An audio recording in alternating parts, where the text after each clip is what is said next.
Alléluia. Alléluia. Alors je suis Papa Kouida Rodrigue, à l'état civil. À mes côtés se trouve le lieu de mon cœur.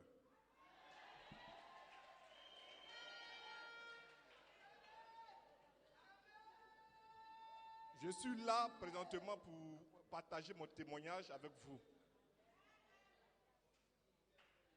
Et je voudrais nommer le titre de mon témoignage. Par la grâce de Dieu, nous sommes sortis de la malédiction à la bénédiction. Par la grâce de Dieu, nous sommes sortis de la pauvreté à l'aisance. Alors, pour le peuple d'Abidjan, ce n'est pas un témoignage nouveau. Nous sommes à notre deuxième passage sur l'écran de CVV. Et nous sommes là aujourd'hui pour glorifier le nom de notre Seigneur Jésus-Christ de Nazareth. Que la gloire ne revienne uniquement qu'à Jésus-Christ de Nazareth. De passage, nous allons effectivement être reconnaissants vis-à-vis des fondateurs de ce ministère, notamment Papa et Maman Olangui. Nous voudrons aussi être reconnaissants vis-à-vis de tous ces nombreux missionnaires qui ne font que sillonner le monde entier pour délivrer les âmes qui sont en captivité. Alors, je suis de l'ouest de la Côte d'Ivoire et les origines sont extrêmement compliquées là-bas.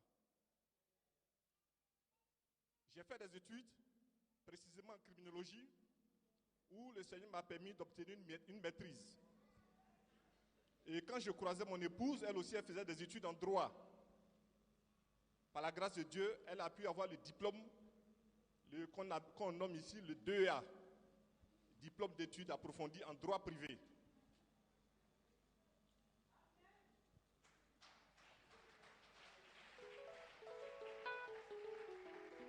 Je ne connaissais pas le ministère. Ma vie était extrêmement pathétique. Ce n'était que la souffrance. Tout ce à quoi je touchais s'écroulait. L'obtention même du travail en tant qu'étudiant, malgré les diplômes que j'avais déjà égrenés, il était sérieusement difficile d'obtenir même un petit stage. Voilà la situation que je traversais. Alors je vivais chez mon oncle et chemin faisant, il m'a demandé de partir de chez lui. Et là je vivais chez un ami. C'est de là-bas que j'ai connu mon épouse, on se fréquentait. Alors étudiants que nous étions, on n'avait rien. Je vous assure,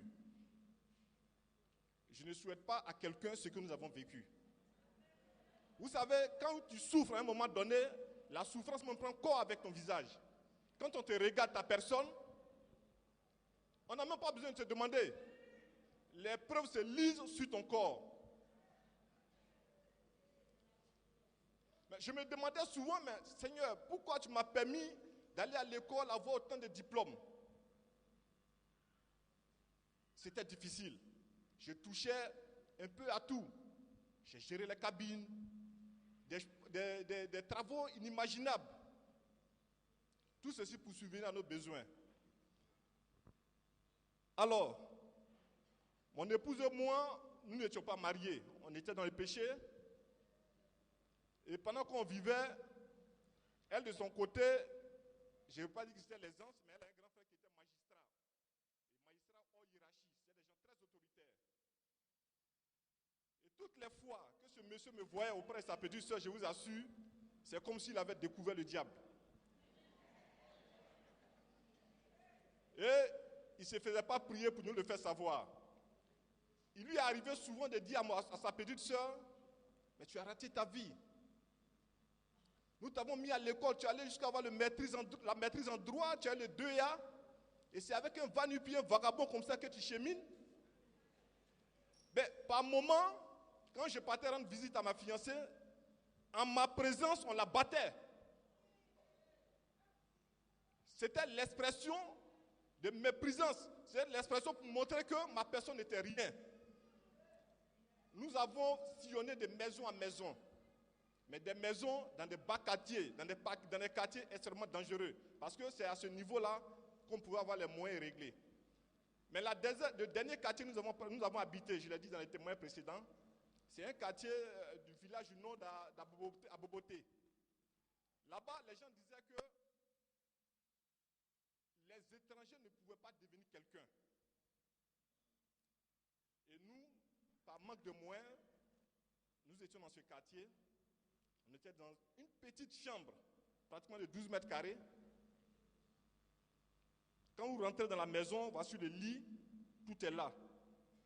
J'avais pour table à manger un tabouret. Il n'y avait pas d'électricité. En venant dans cette maison, on avait déjà notre premier fils. Et donc, l'interrupteur même qu'on allume de façon ordinaire, il ne connaissait pas celui-là. Ah, la malédiction. C'était le nid des drogués, le nid des voyous. C'est-à-dire, de façon régulière, notre vie était exposée. Alors, on vivait comme ça. La souffrance avait atteint son paroxysme. Au point où un jour, je me suis assis, je regarde mon épouse, je lui dis, mais qu'est-ce que tu fais avec moi? Regarde, mais tu ne peux pas accepter de subir. Tu as eu des diplômes, tu as glané quand même des diplômes importants. Vas-y, je pense que je ne peux pas faire ton affaire. Je voudrais encore rendre hommage à toutes les mamans qui ont de la vision.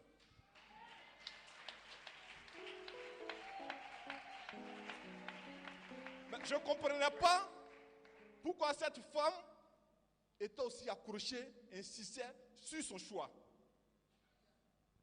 Mais quand j'arrive, un jour, on était arrivé chez son frère, j'avais extrêmement faim.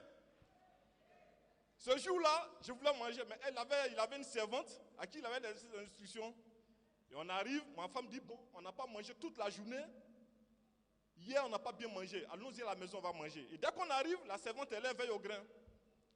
Et là, le plat est là, mon épouse regarde, je ne peux pas manger. Elle dit, mais chérie, j'essaie un peu. Il dit, non. Au vu de l'attitude de la fille, honnêtement, la fille avait disparu.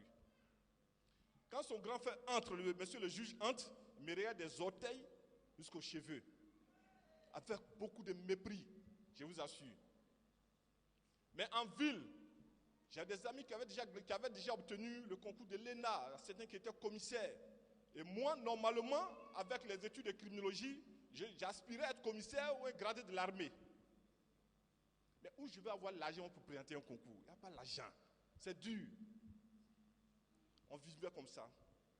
Un jour, je me souviens bien, on avait fait pratiquement 2 jours sans manger et on a croisé un ami qui nous a prêté la somme de 300 francs. Mais je vous assure, c'était comme des millions. Ce jour, on a acheté du riz, de l'huile et puis du piment, mais on était heureux.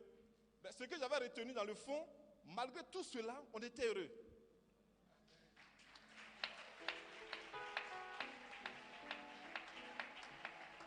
Alors, quand je connaissais, la première fois, quand je partais faire mes avances à mon épouse, elle m'a posé une seule condition.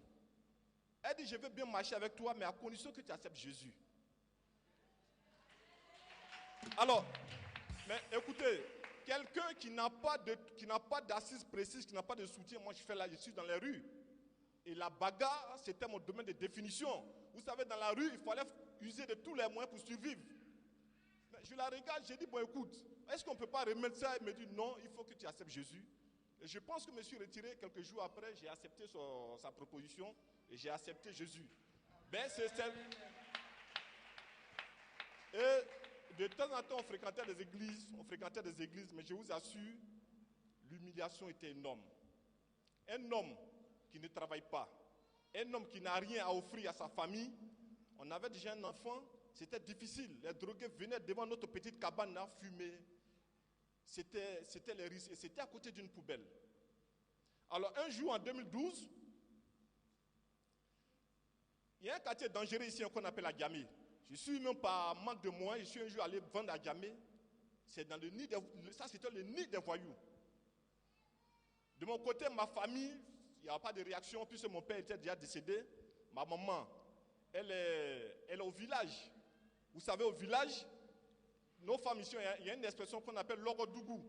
C'est des femmes qui partaient chercher des vivres dans la brousse et quand elles arrivent, elles revendaient pour des gens et on les payait.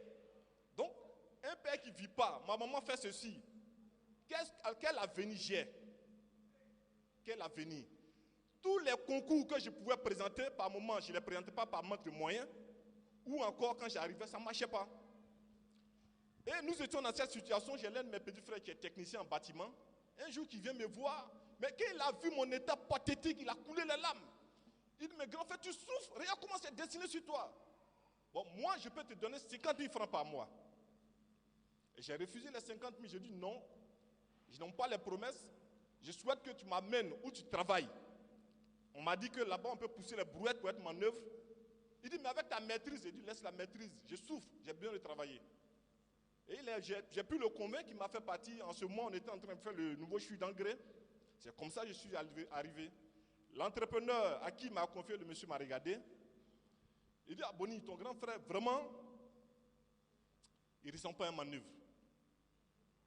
Moi, je vais le prendre comme mon commis.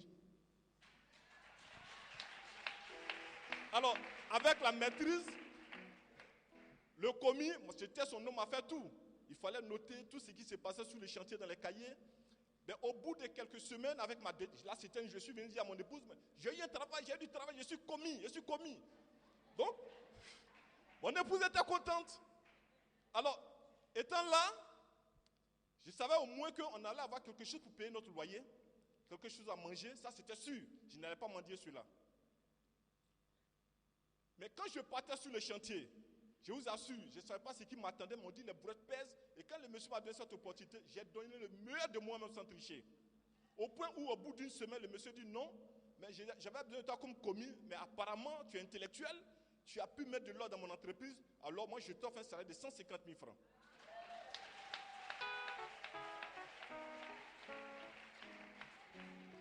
Dieu avait commencé. Et je suis resté là dans le bâtiment. Après la maîtrise, j'ai passé 8 années de ma vie, je vous assure, sur les chantiers. Mais je ne comprenais pas, apparemment j'économise, on va passer le concours de commissaire de police, concours de la gendarmerie, rien ne marche. Mais quand je viens au bâtiment, j'ai la place. Alors, pendant qu'on travaille, à certains qui me disaient, mais monsieur Kuita, vous ferez un bon entrepreneur. J'ai dit, oh, écoutez, moi j'ai fait des études, il faut que je valorise ces diplômes. Et un jour, je me souviens bien en 2012, fin 2012, ma femme a connu le ministère du combat spirituel. Elle est venue m'en parler, elle dit, ah, j'ai connu un lieu de prière qu'on appelle le combat spirituel. Bon écoutez, on a tellement entendu de choses, on avait parcouru des églises. Donc j'avais rangé ça parmi le nombre de ces hommes qui cessaient de nous faire voir beaucoup de choses. Je n'ai pas considéré. En 2013, elle a insisté, je prends la résolution de mettre pied au combat spirituel. Quand je suis arrivé, j'ai écouté attentivement. Mais je vous assure, j'ai été à la minute captivé par les sujets de prière. J'ai dit, mais attends, le modérateur là, il connaît ma vie ou bien quoi? Donc quand il dit, le Goliath de ta vie, mais ce Goliath, je vais le tuer aujourd'hui. Il faut qu'il rende ma bénédiction. Et je vous assure, lettre par lettre, j'ai suivi progressivement les enseignements. J'ai suivi tout ce qu'on nous disait. J'étais fortement accroché aux séances de prière parce que ça nourrissait mon âme, ça me faisait du bien. Je comprenais beaucoup de choses dans ma vie. Les gens au ministère, à l'enseignement, que Dieu bénisse fortement Maman Olanguier. Vous savez, j'avais mon beau.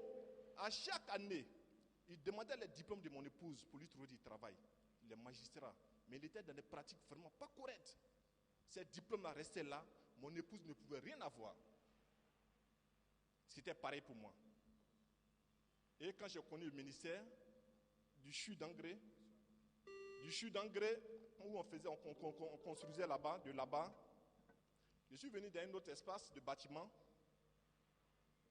On a construit près de 107 logements et après le monsieur m'a licencié. J'ai fait 6 mois, mais les 6 mois là, je les ai passés dans la prière du combat spirituel. J'étais un jour à la prière, pendant que on était en plein combat, je reçois un coup de fil et c'est l'un des clients qui m'appelle. Monsieur Kuida, vous avez un bout de temps? Je dis oui. Il dit, bon, écoutez, venez, j'ai un premier marché pour vous. Dieu avait commencé à opérer son miracle. J'ai eu le premier marché. Nous avons fait une clôture et de là-bas, plusieurs clients que j'ai connus sur ce chantier ont commencé à se manifester. Parmi ces clients, il y a un qui était un notaire. Il m'a observé attentivement, il a vu mon courage, il a vu ma détermination. Il dit, Monsieur Kuida, moi je vais ouvrir votre entreprise. Et il a ouvert mon entreprise. Depuis ce jour, je suis chef d'entreprise en bâtiment et travaux publics. Alors, Dieu, la Bible dit que la bénédiction de Dieu n'est accompagnée d'aucun chagrin. Vous avez à l'époque, quand tu me vois à une certaine distance, tu vas me dire, oh, pardon, marque une distance avant de me parler. Mais quand je venais au ministère, j'étais derrière. Comme ceux qui sont derrière, qui ne croient pas, qui pensent que c'est fini pour eux. Je vous dis qu'il y a un Dieu. Vous qui venez, quel que soit le poids de vos problèmes, quel que soit le poids de ce qui vous tracasse, de ce qui vous prive de sommeil, je suis un témoignage vivant. Et depuis lors, Dieu m'a permis de passer de la pauvreté extrême au rang des nobles. Aujourd'hui, mon entreprise est légalement constituée depuis 2016. Mais voilà ce que Dieu va faire depuis 2016. Quelqu'un qui vient de 2016, j'avais des amis qui avaient déjà travaillé depuis 15 ans. J'ouvre une jeune entreprise en 2016 en bâtiment et travaux publics. Mais en 2015 déjà, en tant que tâcheron, Dieu m'avait permis d'acheter un terrain de 25 millions. Mon épouse et moi, nous sommes assis. Alors j'ai dit au Seigneur, j'ai trop souffert. Il faut que quand les gens me voient là, on doit voir ta gloire.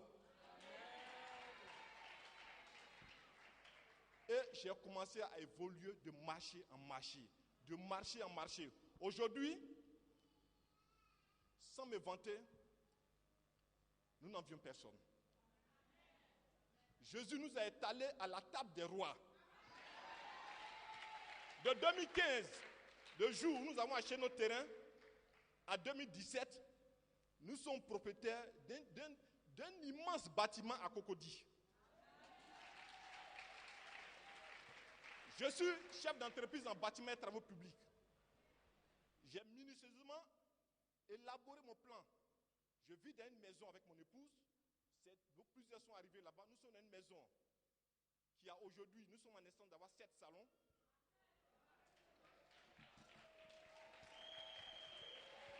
Mon épouse, la CVV ira voir là-bas. Mon épouse a 2 cuisines, cuisine européenne, cuisine africaine. Alléluia. Nous avons 2 voitures. J'ai une BMW 5 qui est venue directement de la France. J'ai une voiture de chantier et je vous assure, les matins quand je me réveille, mon téléphone ne fait que crépiter. Pourquoi? Vous savez pourquoi? Dans différents horizons de la Côte d'Ivoire, les gens attendent que je donne des instructions pour que le travail commence. Alléluia. Les plus grands fournisseurs de ce pays, désirent travailler avec moi. C'est-à-dire, quand j'arrive, quand je dis allô, on dit oui, c'est le DG de Refim. Je voudrais 50 tonnes de ciment pour tel endroit. Immédiatement, c'est exécuté. Quand je dis, pour tel client, je voudrais que vous lui apportez tel nombre de voyelles de sable et de gravier, c'est exécuté. Regardez de là où nous sommes quittés. Récemment, je croise mon beau juge, qui est toujours locataire. Hein? Là, le juge il est toujours locataire. Oui, oui.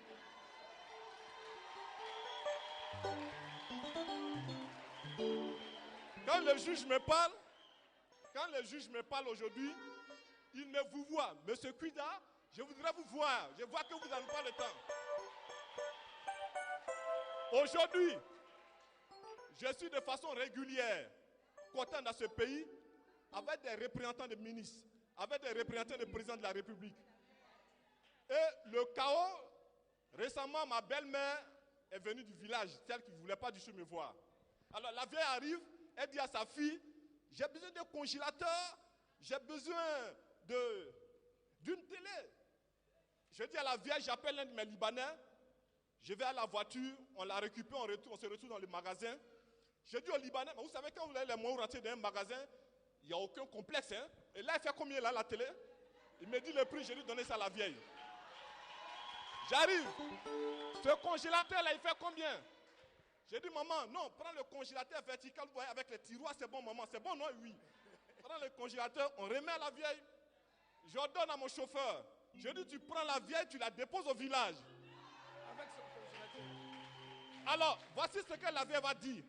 Ma belle-mère qui maudissait mon épouse, vous dit que tu as raté sa vie. Mes beaux-parents qui disaient que on a gaspillé sur toi cadeau. La vieille dit, j'ai honte. Mon beau-frère, monsieur le juge, me dit aujourd'hui, je ne sais pas comment te parler. Que la sorcellerie ne peut plus rien contre toi. De ces paroles. Mais je pense que au vu de l'heure qui nous est impartie, vous allez avoir les suites des différentes parties croustillantes dans le témoignage sur CVV. C'est un témoignage qui est long, mais nous sommes là pour vous dire de vous accrocher à Jésus. Nous sommes là de vous dire de vous accrocher à Jésus et que ce ministère que j'avais voulu banaliser est un ministère de véritable enseignement. Les écailles sont tombées de nos yeux. Tel que vous me voyez, le bazin que le porte, c'est ce que le président porte aujourd'hui. C'est le bazin. Mais permettez que je fasse un peu de malin, vous m'accordez cela quand même. Alors, que Dieu vous bénisse. Jésus est Seigneur. Jésus est vivant. Et je vous aime au nom de Jésus. Gloire à Jésus.